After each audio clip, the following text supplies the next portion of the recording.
কি যে বলবো, দেখেন রাত বাজে একটা, এখন আমার বিড়াল খেলা করছে। এই বিড়ালকে নিয়ে যে আমি কি করব?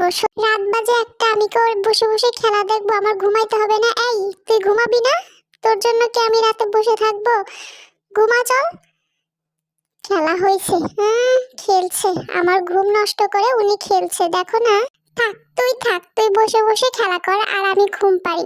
তোর ঘুমাইতে হবে না, তুই সারা রাত খেল, আমি কিচ্ছু বলবো না। শুধু তুই একা খেল আর আমাকে ঘুমাইতে দে, আমাকে বিরক্ত করবি না।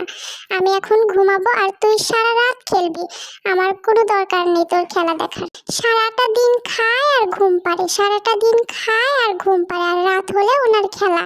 আমার বোধহয় ঘুমাইতে হবে না। তুই তাহলে সারাদিন আমার কাজগুলো করে দিস আর রাত ভরা খেলা করিস। আমি তাহলে সারাদিন তোর সাথে ঘুম পারবো আর খাবো, আর রাত হলে তোর সাথে আমিও খেলা করব। চল বাবা চল, আজকের মতো ঘুমা। কালকে থেকে তুই আমার কাজগুলো করে দিবি আর খেলবি। আমি কিচ্ছু বলবো না, আজকের মতো আমাকে ঘুমাইতে দে আর তুইও ঘুমা, চল।